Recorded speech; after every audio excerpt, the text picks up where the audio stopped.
பிரபஞ்சமொழி YouTube சேனலுக்கு உங்களை அன்புடன் வரவேற்கிறேன். ஸோ இன்றைக்கி வீடியோவில் நம்ம எதை பற்றி பார்த்து தெரிஞ்சுக்கொள்ள போகிறோம் அப்படின்னா, உங்களுடைய நபர்கள் ஏன் உங்களை தொடர்பு கொள்றதுல இவ்வளவு தாமதப்படுத்துகிறார்கள், அதுக்கு உண்மையான காரணம் என்ன அப்படின்றத பற்றி தான் இன்றைக்கி ரீடிங்கில் நம்ம முழுசாக பார்த்து தெரிஞ்சுக்கொள்ள போகிறோம். ஸோ அதுக்கு முன்னாடி உங்களுக்கு பர்சனல் ரீடிங் வேணும் அப்படின்னா மேலே இருக்க வாட்ஸ்அப் இல்லைன்னா இன்ஸ்டாகிராமுக்கு டிஎம் பண்ணி உங்களுக்கான பர்சனல் ரீடிங் வந்து நீங்கள் புக் பண்ணிக்கொள்ளுங்க. ஓகே, ஸோ நீங்கள் எந்த கண்ட்ரியாக இருந்தாலும் பர்சனல் ரீடிங் வந்து உடனுக்குடன் பெற்றுக்கொள்ளக்கூடியதாக இருக்கும். வேணும் அப்படின்னா மறக்காமல் டிஎம் பண்ணி பெற்றுக்கொள்ளுங்க. ஸோ இப்போது உங்களுடைய நபர்கள் ஏன் உங்களை தொடர்பு கொள்வதில் தாமதப்படுத்துகிறார்கள் அப்படின்றதுக்கான உண்மையான காரணம் என்னவா இருக்குது அப்படின்றதுக்கு டிவைன் என்ன சொல்கிறாங்க அப்படின்றத நம்ம பார்த்து தெரிஞ்சுக்கொள்ளுவோம். ஓகே, உங்களுடைய நபர்கள் ஏன் உங்களை தொடர்பு கொள்றதுக்கு தாமதப்படுத்துகிறார்கள் அப்படின்னா, கண்டிப்பாக இது வந்து ஒரு கோபத்தையோ ஒரு மனவிரக்தியோ குறிக்கக்கூடிய ஒரு விஷயமா இருக்குது. ஓகே, ஸோ அதாவது காதலை பொறுத்து இந்த நபர்கள் ஏதாவது வேணும் அப்படின்னு எதிர்பார்த்துருக்கலாம். ஸோ அதே மாதிரி ஒரு சில விஷயத்தில் இந்த நபர்கள் வந்து பிடிவாதமாக இருந்திருக்கலாம், அதை மாற்றிக்கொள்ளாமல் இருந்திருக்கலாம். ஓகே, நீங்கள் கூட ஒரு சில விஷயத்த மாற்றிக்கொள்கிறீங்கல்ல, அதனால உங்கள் காதலுக்குள்ளே அடிக்கடி பிரச்சனை வருது அப்படின்றதுனாலும் என்னமோ இந்த நபர்கள் வந்து மன ரீதியாகவே இந்த ரிலேஷன்ஷிப்பில் நான் நிறைய கஷ்டங்கள் அனுபவிக்கிறேன், அதாவது நான் நிறைய விஷயம் எதிர்பார்க்குறேன், அந்த எதிர்பார்ப்புகள்லாம் தவிர்க்கப்படும் போது நான் வந்து தனியாக இருக்கிற மாதிரி ஃபீல் ஆகுறேன். ஓகே, ஃபீல் வருது அப்படின்றதுனால என்னமோ இந்த காதலை பொறுத்து உங்களுடைய நபர்கள் ஒரு ஸ்டெப் எடுக்காமல் இருக்கலாம். அது மட்டும் இல்லாமல் காதலை பொறுத்து நடந்த விஷயங்களில் கண்டிப்பாக இந்த நபர்கள் ப்ரோக்கன் ஆகியிருக்கிறதுக்கான சான்சஸ் வந்து ரொம்பவே அதிகமாக இருக்கும் அப்படின்ற மாதிரி சொல்கிறாங்க. ஏன்னா எதிர்பார்க்குறேன், இப்படி ஒரு விஷயம் நடக்கும்னு எதிர்பார்க்குறேன், நடந்தால் நல்லா இருக்கும்னு எதிர்பார்க்குறேன், அப்படியான விஷயங்கள் வந்து நிறைவேற்றப்படலை உங்களை பொறுத்து கூட. ஓகே, ஸோ இந்த ஃபீலிங்ஸ் வந்து உங்களுக்கும் இருக்கலாம். ஓகே, ஏன் அப்படின்னா உங்களுக்குமே நான் நிறைய விஷயம் வந்து மாற்றிக்கொள்ளணும்னு நினைக்கிறேன். என்னுடைய நபர் இந்த விஷயத்தை மாற்றிக்கொண்டால் எங்கள் காதல் வந்து ஸ்மூத்தாக போகும். ஆனால் நான் எவ்வளோ ட்ரை பண்ணாலும் நான் இந்த விஷயத்தை மாற்றிக்கோங்க அப்படின்னு நான் சொல்லிட்டேன். என்னுடைய எதிர்பார்ப்புகள் என்ன அப்படின்றதையுமே நான் என் நபர்கிட்ட சொல்லிட்டேன். பட் அவர் வந்து ஒரு ஸ்டெப் எடுக்க மாட்டேன்றாரு அப்படின்றது வந்து இன்னுமே உங்களை வேதனைப்படுத்தக்கூடியதாக இருக்குது. உங்களை பொறுத்து கூட உங்களுக்கு அது வந்து ஃபுல்ஃபில் ஆகாமல் ஏதோ ஒரு இடத்துல ஒரு தடங்கலாக இருக்கிறது அப்படின்ற மாதிரி இருக்குது. ஓகே, ஸோ இவ்வளோ ஆசைகள் இருக்குது, இவங்க இவ்வளோ காயப்படுத்தினாலும் கூட உங்களுடைய நபர்களே உங்களை காயப்படுத்தினாலும் கூட உங்கள் எதிர்பார்ப்புகள்லாம் எதை நோக்கி இருக்குமெண்டா, ஓகே பெயின்லாம் எனக்கு தானே இருக்குது, நான் அதை சரிப்படுத்தி கொள்ள பார்க்குறேன், எப்படியாவது என் நபர்கிட்ட நான் போயிடணும்னு பார்க்குறேன், மீண்டும் எப்படியாவது என் சைடு இழுத்து கொள்ளணும்னு பார்க்குறேன். ஆனால் இங்கே செய்கிற விஷயங்கள், பேச்சுவார்த்தைகள், இது எல்லாமே இந்த காதலுடைய பாதைகளை வந்து வேறு வேறு திருப்பங்கள்லாம் திருப்பும் அப்படின்றதையும் நான் அங்கே பார்க்குறேன். இது வரைக்குமே உங்கள் காதலை பொறுத்து நடந்த விஷயங்கள் எல்லாம் உங்கள் காதல் பாதைகளை வந்து வேறு வேறு திசைக்கு மாற்றி இருக்கும் அப்படின்ற ஒரு விஷயத்தையும் நாங்கள் பார்க்குறேன். ஓகே, ஸோ அப்போ காதலில் ஏமாற்றம் அப்படின்றதையும் நிறைவேறாத ஆசைகள் இல்லை, இந்த விஷயத்தை நான் எதிர்பார்க்குறேன் பட் இது நடக்கிறதுக்கான சாத்தியக்கூறுகளே இல்லையே என்னுடைய காதலை பொறுத்து அப்படிங்கும்போது இந்த இடத்துல நான் ஒரு மௌனத்தையும் விரக்தியையும் பார்க்குறேன். ஓகே, ஸோ அதனால் கூட இந்த நபர்கள் வந்து கொஞ்சம் தாமதிக்கலாம். ஓகே, அல்லது மனவலிகளை தந்திருக்கிறார்கள் அப்படின்னா அந்த மனவலிகளை சரிபடுத்துறதுக்கு என்ன பண்ணலாம், இந்த மாதிரி விஷயத்த சீரமைச்சு கொள்றதுக்கு என்ன பண்ணலாம் அப்படின்ற எண்ணங்கள் வந்து இந்த நபர்களுக்கு ரொம்ப அதிகமாக இருக்குது. ஓகே, ஸோ அதே மாதிரி இந்த நபர்களுக்கே தெரியுது தான் பண்ண ஏதோ ஒரு விஷயம் தான் உங்களை வந்து காயப்படுத்திருக்கு அப்படின்ற மாதிரி. ஓகே, காதலில் ஒரு நம்பிக்கையே இழக்கிறது அளவுக்கு வச்சுருக்கும். இவங்க பண்ண ஏதோ ஒரு விஷயம், ஏதோ ஒரு ஸ்டெப் எடுத்து வச்சது பயங்கரமாக அந்த காதலை காயப்படுத்தியிருக்கும். ஓகே, ஸோ அப்போ காதலை வந்து மாற்றி அமைத்து கொள்ளணும், புதுப்பிச்சு கொள்ளணும். ஆனால் எனக்கு அதுக்கான சரியான ஸ்திரமான நம்பிக்கை இல்லை, நான் வந்து இன்னுமே ஸ்ட்ராங்காக கிடையாது அப்படின்ற மாதிரி கூட இருக்கலாம். அல்லது கட்டுப்பாடுகளை வந்து இந்த நபர்கள் வந்து வச்சுருக்கலாம், இப்படி தான் இருக்கணும், இப்போ இந்த விஷயத்த மாற்றி கொண்டால்தான் நான் இந்த காதலுக்காக நான் இன்னொரு ஸ்டெப் எடுத்து வைப்பேன். காதலுக்கான இந்த நபர்கள் எதிர்பார்த்த விஷயங்கள் நடக்கலை அப்படின்ன உடனே இந்த நபர்கள் சடனாக வந்து என்ன பண்ணுறாங்கன்னா உங்கள் மேலே தப்பு சொல்லிட்டு போயிருக்கலாம். ஓகே, போகலாம். ஏன்னா இந்த நபர்கள் வந்து விலகி போகிறாங்க, திரும்ப உங்ககிட்ட வந்து செய்கிறாங்க, விலகி போகிறாங்க திரும்ப. ஏன்னா இந்த நபர்களாலேயுமே உங்களை வந்து விட முடியலை, பட் வந்து உங்கள் கூடயுமே தொடர்ந்து வந்து இருக்க முடியலை அப்படின்ற மாதிரியும் இருக்குது. ஏன்னா உங்களுடைய எதிர்பார்ப்பும் இந்த நபர்களுடைய எதிர்பார்ப்பும் வேறு வேறு மாதிரி இருக்குது. அப்போ தனிப்பட்ட ரீதியாக அந்த நபர்கள் ஏதோ ஒரு விஷயத்த ஆசைப்படுறாங்க, அந்த விஷயம் கிடைக்கலாம் அப்படின்ன உடனே தான் இந்த அமைதி, இந்த தாமதங்கள். ஓகே, ஸோ இந்த தாமதங்கள் ஏற்படுறதுக்கு இன்னொரு முக்கியமான ரீசன் இந்த காதலில் இருக்கக்கூடிய தேர்ட் பார்ட்டி. ஓகே. ஆல்ரெடி உங்கள் நபர்களுக்கு ஏதாவது ஒரு தேர்ட் பார்ட்டி இருக்கிறதுக்கான வாய்ப்புகள் இருக்குது. ஸோ அப்படி பார்க்கும்போது இந்த முக்கியத்துவம் ஒரு பக்கம் கொடுத்துட்டு இன்னொரு பக்கம் அதே சேம் டைமில் அதையே முக்கியத்துவத்தை வந்து இந்த நபர்களுக்கு கொடுக்க முடியாமல் கூட இருக்கலாம். ஓகே. ஏதோ ஒரு விஷயத்துக்கு இந்த நபர்கள் வந்து கமிட்மெண்ட் ஆகியிருக்காங்க, கமிட்மெண்ட் கொடுத்துருக்காங்க. அது வந்து ஒரு குடும்ப கட்டுப்பாடாக இருக்கலாம், இல்லை ஒரு நபர்களுடைய கட்டுப்பாடாக கூட இருக்கலாம். ஓகே. சடனாக இப்போ அந்த இடத்துல இருந்து கொண்டு அவங்களுக்கும் கமிட்மெண்ட் கொடுத்துக்கொண்டு உங்களுக்கும் கமிட்மெண்ட் கொடுக்குறதுல இந்த நபர்களுக்கு வந்து உடன்பாடு இல்லை உங்களோட இருந்து கொண்டு கூட அவங்களோட அந்த டைமை வந்து எப்படி கடத்துறது அப்படின்றது உங்களுக்கு தெரியலாம். அப்படின்றதுனால இப்போ மீண்டுமே இந்த நபர்கள் உங்ககிட்ட வந்து சேருறது விலகி போகிறது அப்படின்ற மாதிரி இருக்குது. எனக்கு இங்கே ஓவரால் பார்க்கும்போது நீங்கள் எந்த நபர்கள் நினச்சி கொண்டு பார்க்குறீங்களோ அந்த நபர்கள் வந்து உங்களுடைய டிவைன் பார்ட்னரோ இல்லை வந்து ட்வின் ஃப்ளிமோ சோல்மேட்டோ கிடையாது. கண்டிப்பாக இது வந்து ஒரு கார்மிக் பார்ட்னராக இருக்கிறதுக்கான வாய்ப்புகள் இருக்குது. ஓகே. கார்மிக் பார்ட்னர்லாம் ஏன் வருவாங்க அப்படின்னா வாழ்க்கையில் ஏதாவது ஒரு லெசனை கற்றுக் கொடுத்துட்டு போகிறதுக்கு தான் வருவாங்க. ஓகே. ஸோ இப்போது நீங்கள் ட்ராவல் பண்ணிட்டு இருக்கிறது கூட இது ஒரு கார்மிக் ஒரு ரிலேஷன்ஷிப் அப்படின்ற மாதிரி இங்கே யூனிவர்ஸ் வந்து தெளிவாக சொல்கிறாங்க. ஓகே. இந்த கார்மிக் ரிலேஷன்ஷிப்பில் நீங்கள் ஒரு சில விஷயத்தை புரிஞ்சுக்கொள்ளணும், மாற்றிக்கொள்ளணும். ஓகே. அதை நீங்கள் கையாளுற விதம் வந்து சரியில்லை அப்படின்றதாலும் என்னமோ நடந்த விஷயங்கள் வந்து திருப்ப ஒரே விஷயங்கள் வந்து ரிப்பீட்டட் ஆகலாம். ஏன்னா இங்கே வந்து யூனிவர்ஸ் வந்து ஏதோ ஒரு விஷயத்தை உங்களுக்கு சொல்ல வராங்க, அல்லது இந்த இடத்துல இருந்து நீங்கள் இன்னும் முன்னோக்கி போகணும் அப்படின்றதா கூட இருக்கலாம். ஏன்னா இந்த நபர்களுக்குமே ஆல்ரெடி தேர்ட் பார்ட்டி இருக்குது. அந்த நபர்களுக்கு முக்கியம் தரக்கூடிய நபர்களும் இருக்கிறாங்க, முக்கியமான நபர்களும் இருக்காங்க. அப்படிங்கும் போது உங்களை வந்து இந்த நபர்கள் வந்து ஒரு வெயிட்டிங் ஜோனில் தான் வச்சு கொண்டிருக்காங்க. ஏன்னா இந்த நபர்கள் இந்த இடத்துல தேர்ட் பார்ட்டிக்கு கொடுக்கக்கூடிய அந்த குயின் ஆஃப் பெண்டகல்ஸ் எனர்ஜியை இந்த இடத்துல உங்களுக்கு வந்து கொடுக்க கிடையாது. இந்த நபர்களை பொறுத்து நீங்கள் வந்து எப்படி தெரிவிங்க அப்படின்னா ஒரு கவர்ச்சியான நபர், தேவைக்கு வந்து யூஸ் பண்ணிக்கொள்ளக்கூடிய, இதுதான் உண்மை. ஓகே. இது பொருந்துறவங்க எடுத்துக்கொள்ளுங்க, இல்லை பொருந்தலை அப்படின்னா இந்த மெழுகூட்டியெல்லாம் நமக்கு சொல்ல வராது. தயவு செஞ்சு இடத்த காலி பண்ணுங்கள். ஓகே. பொருந்துறவங்க மட்டும் ரீடிங்ஸ் வந்து எடுத்துக்கொள்ளுங்க. இது எல்லா ரீடிங்ஸ்லேயும் எனக்கு ஒரு பஜனை மாதிரி பாடிக்கொண்டே இருக்க முடியாது. இது வந்து பொதுவான ரீடிங்டு. ஓகே. ஏன்னா இங்கே டிவைன் கைட் பண்ணுறது தான் நான் கைட் பண்ணி கொண்டிருக்கேன். ஓகே. ஸோ அதனால் அனாவசியமான வார்த்தைகளும் கதைகளும் நீங்கள் தவிர்த்து கொள்வது ரொம்பவே நல்லதாக இருக்கும். ஓகே. ஸோ அப்போது இந்த நபர்களுக்கு வந்து ஆல்ரெடி முக்கியத்துவம் கொடுக்கக்கூடிய நபர்களும் இருக்கிறாங்க. அப்படிங்கும்போது உங்களை பார்க்கும்போது ஒரு கவர்ச்சியான நபர், ஒரு கவர்ச்சி பொருள், ஒரு டைம் பாஸிங்காக நினச்சிட்டு இருந்திருக்கிறதுக்கான வாய்ப்புகள் இருக்குது. அப்போது டிவைன் வந்து என்ன சொல்கிறான், இது வந்து உனக்கு செட் ஆகாது, இதிலிருந்து வெளியே வரணும் அப்படின்றதுக்காக உங்களுக்குமே நிறைய மனக்கவலையும் கஷ்டத்தையும் மன ரீதியாக இனி இல்லை அப்படின்ற அளவுக்கு பயங்கரமான ஒரு அடி ஒன்று வந்து விழுந்திருக்கு. இப்போ ரீசெண்டாக பார்க்கும்போது ஏதாவது ஒரு அடி வந்து விழுந்திருக்கு. ஸோ அப்படி இருந்தாலுமே கூட உங்கள் மனம் என்ன எதிர்பார்க்குது அப்படின்னா இந்த நபர்கள் வந்து மீண்டும் வரமாட்டார்களா, இந்த காதலை வந்து புதுப்பிக்கப்பட மாட்டாதா அப்படின்னு ஒரு எதிர்பார்ப்பு உங்களோட சைடில் இருக்கிறத நான் அங்கே பார்க்குறேன். ஆனால் இந்த காதலை பொறுத்து இந்த காதல் வந்து ஒரு மாய கண்ணாடி அப்படின்ற மாதிரி தான் தெரியுது. ஓகே.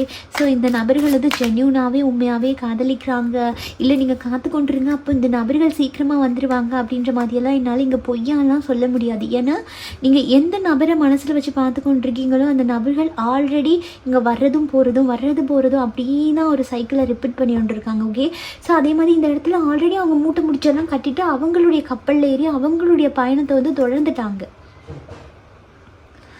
ஏன் அப்படின்னா சரிப்படுத்த முடியாத பிரச்சனைகள் தான் உங்களுக்குள்ளே ஏற்பட்டிருக்கு, மன ரீதியாகவே உட்டச்சு தள்ளுற அளவுக்கு ஏற்பட்டிருக்கும். ஓகே. ஓ மை காட், இது அதுவாக இந்த கார்டு வந்து விழுது. இது என்ன, இந்த கார்டு என்னத்தை சொல்லுது அப்படின்னா மன ரீதியான குழப்பங்கள். இப்போ இந்த நபர்களுக்கும் சரி உங்களுக்கும் சரி இந்த நபர் உங்ககிட்ட ஜென்யூனாக தான் இருக்காங்களா அப்படின்ற பெரிய கொஷன்ஸ் வந்து உங்களுக்கு இருக்குது. ஏதோ ஒரு இடத்துல ஏமாத்துறாங்களே, ஏதோ ஒரு இடத்துல எனக்கு முக்கியத்துவம் கொடுக்காம இந்த நபர்கள் சுற்றி நிற்கிறவர்களுக்கு முக்கியத்துவம் கொடுக்குற மாதிரி இருக்குது அப்படின்னு உங்களுக்கு ஃபீல் வந்துச்சுன்னா அதுதான் உண்மை விஷயம். இந்த விஷயங்கள் ஏன் தாமதப்படுத்துகிறாங்க அப்படின்னா அவர்களை சுற்றி நிற்கிற நபர்கள் கூட இந்த காதலை வந்து ஓகே அப்படின்னு அக்செப்ட் பண்ணிக்கொள்ளலை. நீங்கள் வந்து அவர்களுடைய துணையாகிறதுக்கான முழு அங்கீகாரம் வந்து இங்கே அவங்களுமே கொடுத்த மாதிரி எனக்கு இங்கே தெரியல. அப்போது இந்த நபர்களுக்கு மன ரீதியாக கூட இந்த குழப்பங்கள் வந்து இருக்குது. இந்த காதலை பொறுத்து நான் இதை ஏற்றுக்கொள்ளவா அல்லது விட்டுறேன் அப்படின்னு அதிகப்படியாக பார்க்கும்போது இந்த நபர்களுக்காக நீங்கள் நிறைய டைம் வந்து செலவழிச்சிட்டிங்க அப்படின்றதையும் நான் பார்க்குறேன். கொஞ்சம் நெஞ்சம் கிடையாது. இந்த நபர்களுக்கு பணம் ரீதியாகவும் மன ரீதியாகவும் நீங்கள் விட்டது வந்து நிறைய இருக்கலாம், நிறைய கொடுத்துருக்கலாம். ஆனால் ரிசீவ் பண்ணது வந்து எதுவுமே இருந்திருக்காது. ஆக மொத்தத்தில் உங்களுடைய இதயத்தை ஒரு கல்லாக அந்த நபர்கள் பண்ணிட்டு போயிருக்கலாம். உணர்ச்சிகள் எல்லாம் சுக்கு நூறாக தகர்க்கப்பட்டிருக்கலாம். ஸ்டார்டிங்கில் வந்து அந்த நபர்கள் கமிட்மெண்ட் கொடுத்துருக்கலாம், உங்கள் கூட இருப்பேன், உங்கள் கூடயே தொடருவன், உங்களை திருமணம் பண்ணிக்கொள்ளுவன், இப்படிங்கிற கமிட்மெண்ட் வந்து கொடுத்துருக்கலாம். ஆனால் ஏதோ ஒரு விஷயத்தில் ஹார்ட் பிரேக் வந்ததுக்கு அப்புறம், இல்லை இவர்களுடைய தேவைகள் வந்து இந்த இடத்துல நிறைவேற்றப்படாது அப்படின்றதுக்கு அப்புறம் இந்த நபர்கள் வந்து ஓடி போயிட்டாங்க அப்படின்றது தான் உண்மை விஷயம். ஏன்னா இப்போவுமே இந்த நபர்களை பார்த்தா அந்த சைடு தான் திரும்பி இருக்காங்களே தவிர்த்து இந்த சைட் கிடையாது. அப்போ திரும்ப இருக்க சைடில் இந்த நபர்களுக்கு எப்படி இருக்குன்னா தன்னுடைய தேவைகள் வந்து பூர்த்தி செய்யப்படுது. அப்போ இந்த இடத்துல நான் ஏன் சும்மா உங்ககிட்ட வந்து கத்தின்னு இருக்கணும், நான் ஏன் சும்மா இல்லாத ஒரு விஷயத்துக்கு நான் வந்து ஒரு தெளிவு கொடுக்கணும். ஏன்னா ஒவ்வொரு தடவுமே நீங்கள் உங்கள் நபர்கள்கிட்ட கேட்குற விஷயம் என்னென்னா ஒரு தெளிவு. இப்போ ஒரு பிரச்சனை நடந்துட்டு போயிடுச்சு அப்படின்னா கூட எகெயின் உங்கள் நபர்கள் வரும்போது நீங்கள் வந்து ஒரு தெளிவை கேட்பீங்க, அல்லது நடந்த பிரச்சனையை பற்றி திரும்ப யோசிப்பீங்க. ஏன்னா உங்களை பொறுத்த வரைக்கும் அதில் ஒரு தெளிவு இல்லாமல் இருக்குது. அப்போ அதுக்கு ஒரு தெளிவு வேணும் அப்படின்னு நீங்கள் கேட்கும் போதெல்லாம் இந்த நபர்கள் வந்து அதையே ஒரு பிரச்சனையாக ஆக்கிட்டு உங்களை விட்டு நகர்ந்து ஓடி இருக்கலாம் அப்படின்றதையும் இந்த டிவைன் வந்து ஆணித்தரமாக கூடுறாங்க. இந்த இடத்துல ஏன் இந்த இடத்துல தாமதப்படுத்துகிறாங்க அப்படின்னா அவர்களுடைய தேவைகள் வந்து வெளியே நிறைய இருக்குது. ஸோ அப்போ அதுக்கான தேவைகளை நிறைவேற்றாமல் பூர்த்தி பண்ணாமல் நான் இந்த இடத்துல வரமாட்டேன் அப்படின்றதா கூட இருக்கலாம். இங்கே ஒரு சிலருக்கு பண தேவை கூட இருக்கலாம், தன் குடும்பத்துக்காக தேவைகள் வெளியே நிறைய இருக்குது, அதெல்லாம் விட்டுட்டு நான் எப்படி எனக்காக பர்சனல் விஷயத்துக்காக நான் இந்த இடத்துல ஃபைட் பண்ணி கொண்டிருப்பேன் அப்படின்ற மாதிரி இருக்குது. அது மட்டும் இல்லாமல் இந்த நபர்கள் தாமதப்படுத்துறதுக்கான ரீசன் தனித்தனியாக பார்க்கும்போது அவர்கள் நிறைய விஷயத்தை வந்து மறைக்கிறாங்க அப்படின்றது மட்டும் ஆணித்தரமான உண்மை.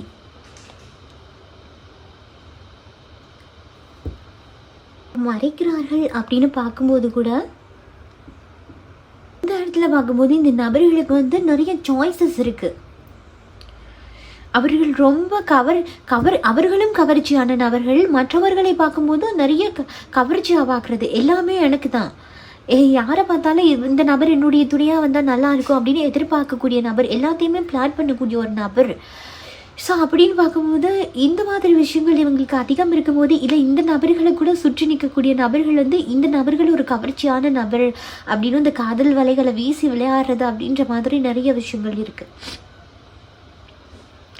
ஸோ அப்படின்றதுனால நிறைய விஷயம் வந்து உங்களுக்கு ஹைட் பண்ணுறாங்க. இந்த நபர்களை பொறுத்த வரைக்கும் நீங்கள் மட்டும்தான் அவங்களுடைய லைஃப்பில் இருக்கீங்க அப்படின்றத டிவைன் வந்து இங்கே சொல்லவே கிடையாது. ஏன்னா இந்த நபர்களுக்கு சாய்ஸஸ் இருக்குது, எனக்கு இது பிடிச்சிருக்கு, அது பிடிச்சிருக்கு, அதுவும் பிடிச்சிருக்கு, அப்போ மூண்டும் வேணும் எனக்கு அப்படின்ற மாதிரி இருக்குது. இந்த நபர்களுக்கு சாய்ஸஸ் வந்து இருக்குது. அப்படிங்கும்போது இவர்களுக்கான டைம் வந்து இவங்களே எடுத்துக்கொள்கிறாங்க. நான் எனக்கு என்ன வேணுன்றதை நானே செலக்ட் பண்ணிக்கொள்கிறேன் அப்படின்ற மாதிரி இருக்குது. ஓகே,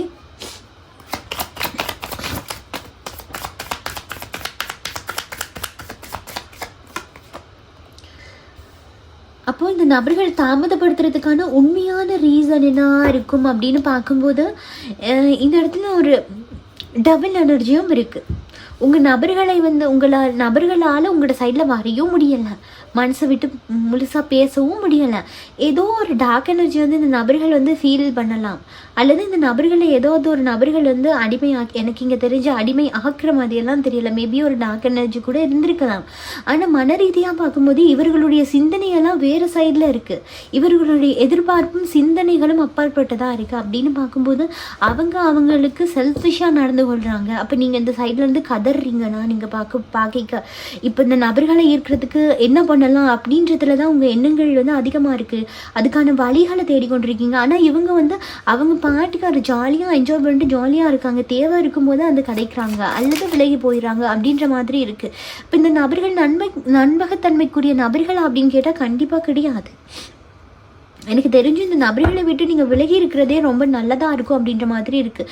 ஏன்னா ஆல்ரெடி இந்த நபர்கள் இப்போ இருக்க சுச்சுவேஷன், இப்போ இருக்க இந்த செகண்ட் பார்த்தா கூட ஒரு ஹார்ட் பிரேக் இருக்கலாம். இங்கே நிறைய பேர் அழுது கொண்டிருக்கலாம், கண்ணீர் சிந்தி கொண்டிருக்கலாம். இந்த நபர்களை இருந்துச்சு அவங்களும் டென்ஷன் ஆகி சுற்றி நிற்கிற நபர்களையும் டென்ஷன் ஆகிட்டு இருப்பாங்க. ஏன்னா அவ்வளோ ஒரு ஹார்ட் பிரேக் நாங்கள் பார்க்குறோம், அவ்வளோ ஒரு மனக்குமுறலை நான் பார்க்குறேன். இது உங்களோட சைடு. அவங்களோட சைடை பார்த்தா அது நியூ பிகினிங் பண்ணிவிட்டு நான் எந்த லைஃப்பை பார்த்துட்டு நான் போகிறேன், எனக்கு இவ்வளோ செலக்ட் பண்ணிருக்கு, நான் அது எனக்கு பிடிச்ச ஏதாவது ஒன்று செலக்ட் பண்ணி கொள்கிறேன் அப்படின்ற மாதிரி. இந்த ரிலேஷன்ஷிப் ஹெல்தியான ரிலேஷன்ஷிப்பா அப்படின்னு கேட்டால் கண்டிப்பாக கிடையாது அப்படின்றதையும் இங்கே டிவைன் வந்து சொல்கிறாங்க. அப்போ தாமதங்கள் ஏற்படுத்துகிறதே டிவைனாக இருக்கிறதுக்கான வாய்ப்புகள் கூட இருக்குது. ஏன்னா விட்டுட்டு விலகி போயிடணும். ஏன்னா ஆல்ரெடி இந்த நபர்கள் விட்டு விலகிட்டார்கள். அதே நீங்கள் வந்து மனசார இன்னும் ஏற்றுக்கொள்ளலை. இன்னும் அதே இடத்துல நின்றுட்டுருக்கீங்க. அந்த நபர்கள் வருவார்களான்னு வெயிட் பண்ணிகிட்ருக்கீங்க. ஆனால் அந்த நபர்கள் தாமதப்படுத்துறதுக்கான ரீசன் அவங்களோட லைஃப்பை பார்த்துட்டு போயிடுறாங்க. அவங்களுக்கு அனுகூலமும் ஆதாயமும் கிடைக்குது அப்படின்னா மட்டும்தான் இந்த சைட் திரும்புகிறாங்களே ஒழிய நீங்கள் எதிர்பார்க்குற மாதிரி இந்த இடத்துல ஒரு பியோர் லவ் உங்களுக்கு கொடுக்குற மாதிரியெல்லாம் எனக்கு இங்கே டிவைன் சொல்ல கிடையாது. ஆல்ரெடி இந்த நபர்கள் திருமணமான நபர்கள், ஒரு கமிட்மெண்ட் இன்னொருத்தருக்கு கொடுத்துருக்கக்கூடிய நபர்களாக இருக்கிறதுக்கான சான்சஸ் 100க்கு 100% இருக்குது.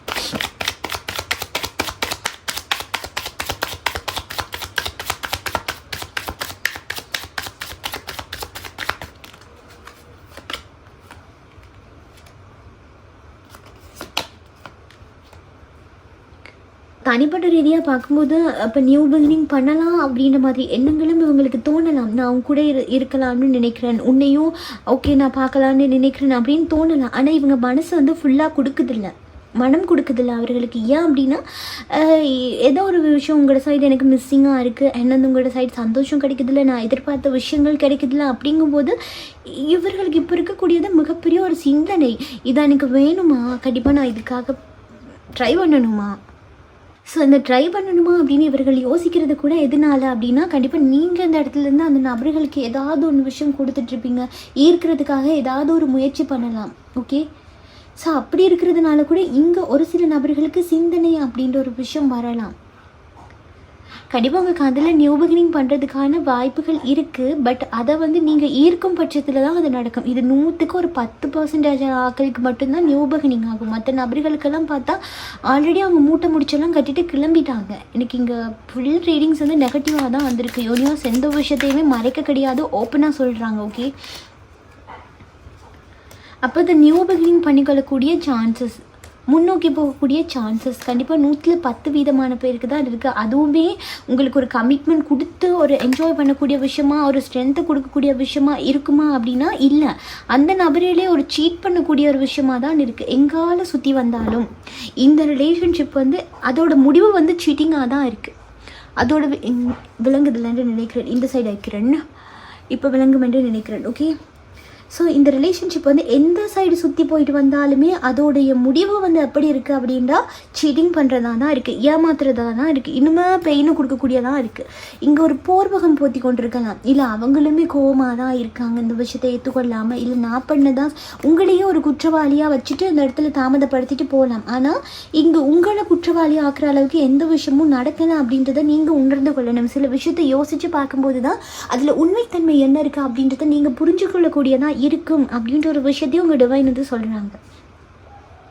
இந்த நபர்கள் வந்து தாமதப்படுத்துகிறார்கள் அப்படின்னா இது உண்மையாகவே காதில் வந்து புதுப்பிக்கணும் அப்படின்ற எண்ணம் துளி கூட கிடையாது. இந்த இடத்துல சீட்டிங் எனர்ஜி தான், அதோட முடிவு சீட்டிங். அப்போ இந்த நபர்கள் இந்த காதலை பொறுத்து அதோட முடிவு வந்து ஏமாற்றக்கூடியது. உங்களை ஏன்னா நீங்கள் எனக்கு பார்க்கும்போது என்னத்தை சொல்லியும் உங்களை ஈஸியாக ஏமாற்றிடலாம்.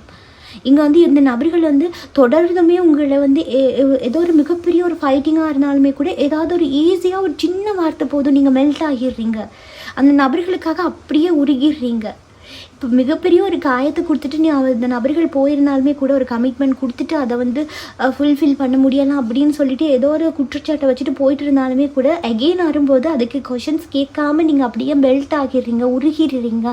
அப்படின்றதும் என்னமோ இந்த காதலில் இந்த நபர்கள் வந்து இனிமே உங்களை ஏமாற்றுறதுக்கு நீங்கள் வகுத்து கொடுக்குற வழிகளாக அமையுது அப்படின்ற மாதிரி இருக்குது. காதலை பொறுத்து எந்த நபர்களை நினைச்சு நீங்கள் பார்த்து கொண்டிருக்கீங்களோ அந்த காதலை பொறுத்து நீங்கள் இன்னுமே சிந்திக்கிறது வந்து நல்லதாக இருக்கும் உங்கள் வாழ்க்கையை பொறுத்து. ஓகே, ஸோ இதுதான் இப்போ இருக்கக்கூடிய கரண்ட் சுச்சுவேஷனில் உங்கள் நபர்கள் ஏன் தாமதிக்கிறார்கள் அப்படின்னா அதுக்கான காரணம் வந்து இதுதான். ஓகே, ஸோ இந்த ரீடிங் மூலமாக நீங்கள் நிறைய தகவல்களை பெற்றுக்கொண்டிருப்பீங்கன்னு நினைக்கிறேன். பெற்றுக்கொண்டிருந்தீங்க அப்படின்னா லைக் பண்ணுங்கள், ஷேர் பண்ணுங்கள். நீங்கள் பண்ணுற ஒவ்வொரு லைக்கும் நெக்ஸ்ட் வீடியோ பண்ணுறதுக்கு ஒரு மோட்டிவேஷனாக இருக்கும். நீங்கள் நம்ம சேனலை சப்ஸ்கிரைப் இல்லைன்னா பண்ணி வச்சுக்கோங்க. அப்போ தான் நான் அப்லோட் பண்ணுற வீடியோ அடிக்கடி உங்களுக்கு பார்த்துக்கொள்ளக்கூடியதாக இருக்கும். ஸோ இதையா பல இன்னமும் ரீடிங்கில் நானும் உங்களை சந்திக்கிறேன். பாய், டேக் கேர்.